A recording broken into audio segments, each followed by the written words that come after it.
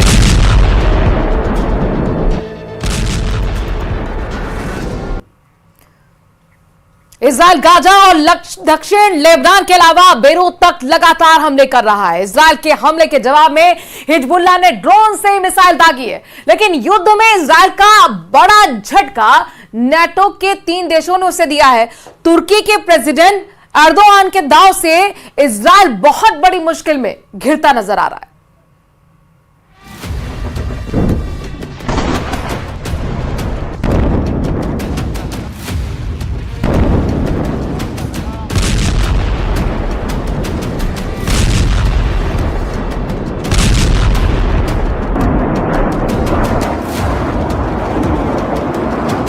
I have a message for the tyrants of Tehran. If you strike us, we will strike you. There is no place in Iran that the long arm of Israel cannot reach. And that's true of the entire Middle East.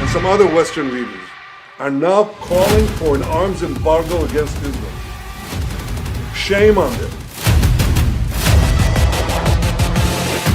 अकेला Israel 7 front पर बराबर की मार चल रही है, लेकिन Netanyahu को जिन देशों से युद्ध में साथ की उम्मीद थी, वो भी एक एक कर रुख बदलते जा रहे हैं। नेतन्याहू का ये गुस्सा, ये झुंझलाहट यूं ही नहीं। Yet President Macron and some other Western leaders are now calling for an arms embargo against Israel. Shame on them. Is Iran imposing an arms embargo on Hezbollah, on the Houthis, on Hamas, and on its other proxies? Of course not. France ने Israel को हथियार supply तक ठप कर दी है। युद्ध में साथ देने की बात तो दूर है, जिसके बाद नेतन्याहू फ्रांस पर फट पड़े हैं।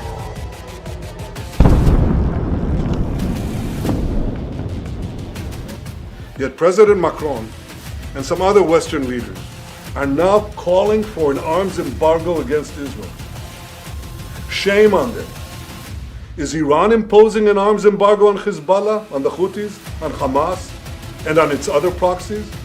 Of course not. मैक्रों को खरी खोटी सुनाने भर पर बात खत्म नहीं हुई है। ब्रिटेन ने सिग्नल दिए हैं कि इजराइल का साथ देने की ताकत फिलहाल उसमें नहीं। ब्रिटिश पीएम कीर स्टारमर ने इजराइल से संयम की अपील की है। साथ ही ये भी क्लियर किया कि ब्रिटेन को गजा युद्ध से नुकसान हुआ है, यानी नेटो के 3 ताकतवर देश इजराइल से दूरी बनाते दिख रहे हैं।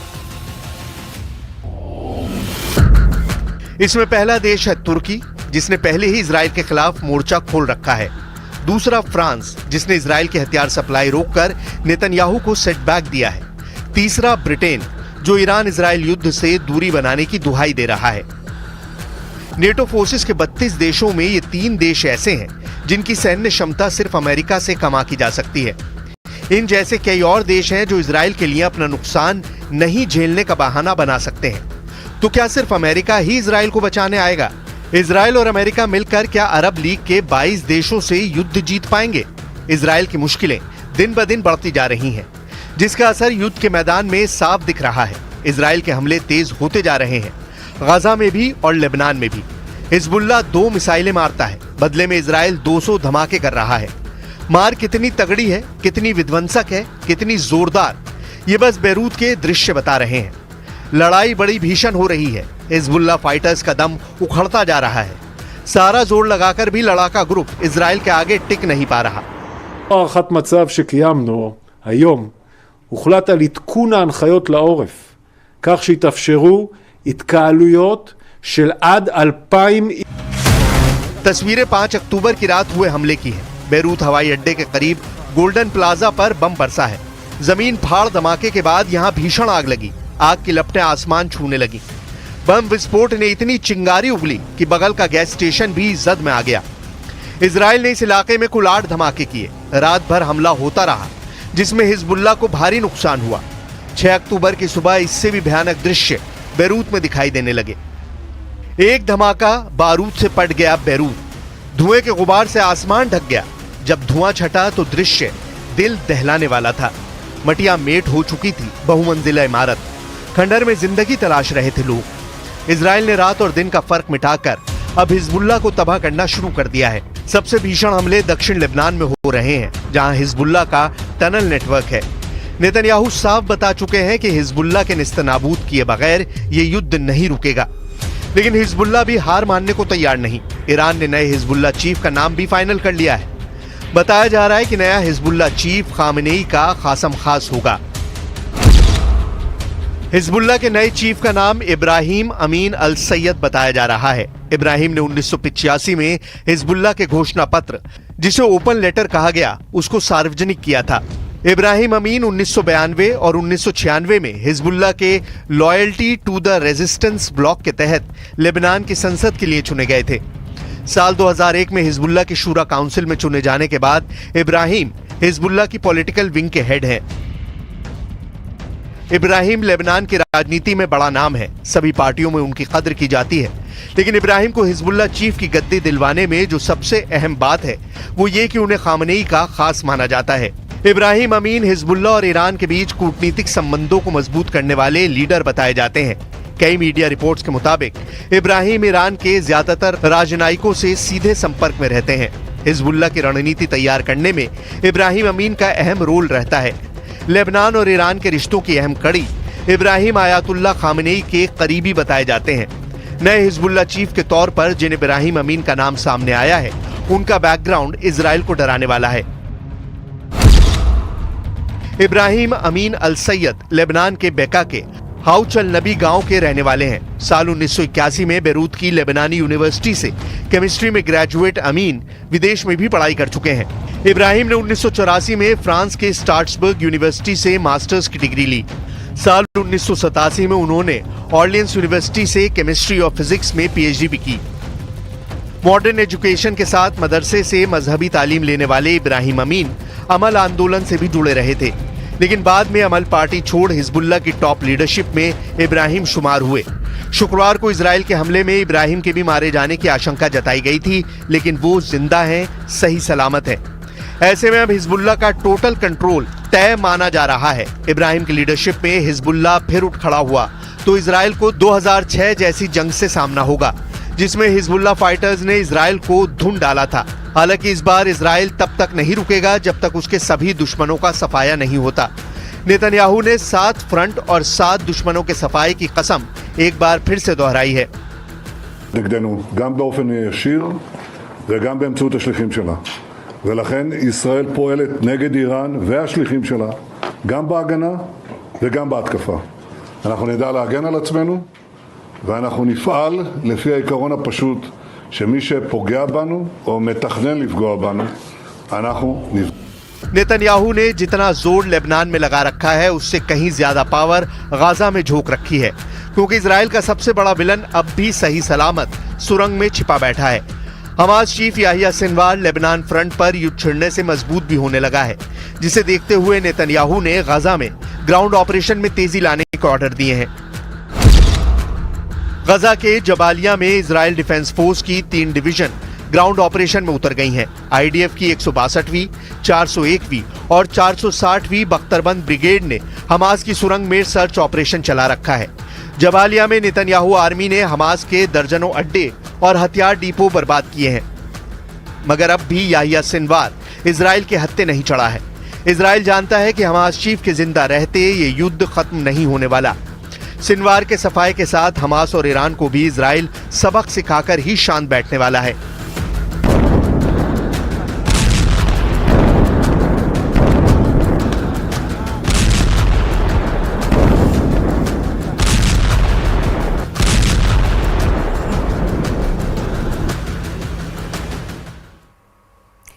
इजराइल के प्रधानमंत्री नेतन्याहू ने नए सिरे से लेबनान पर भीषण हमले शुरू भी कर दिए हैं। पिछले 18 घंटे में ही बेरूत पर इजरायली सेना ने 100 टन से ज्यादा बम और मिसाइलें बरसाई हैं। लेबनान से एक खतरनाक रिपोर्ट आ रही है जिससे नेतन्याहू बहुत ज्यादा परेशान नजर आ रहे हैं।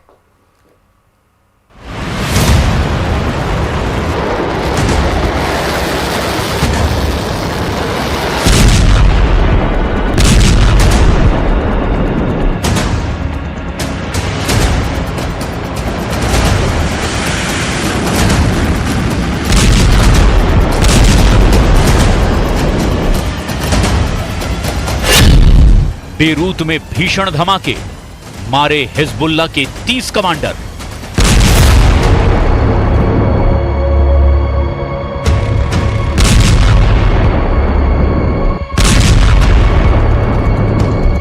ईरान पर इजराइल हमला कब करेगा, इसका अंदाजा लगाना बहुत मुश्किल है, लेकिन इस वक्त दक्षिणी लेबनान में जिस तरह से हिजबुल्लाह के लड़ाकों पर इजरायली वायुसेना भीषण हमले कर रही है, उससे साफ हो चुका है कि इजराइल चाहता है कि जिस वक्त वो ईरान पर बड़ा हमला करे, उस वक्त हिजबुल्लाह की तरफ से इजराइल पर बड़े हमले ना हो पाएं, और इसीलिए इजरायली वायुसेना और पैदल सेना दक्षिणी लेबनान के गांवों से लेकर के शहरों पर जबरदस्त हमले कर रही है।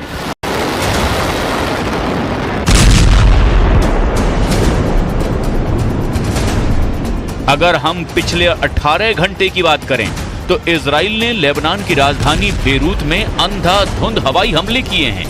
जबरदस्त बम धमाके से पूरा बेरूत शहर बारूद की आग में भस्म हो रहा है। इजराइल के हमलों से ये बिल्कुल साफ हो चुका है कि हिजबुल्लाह को जबरदस्त नुकसान हो रहा है।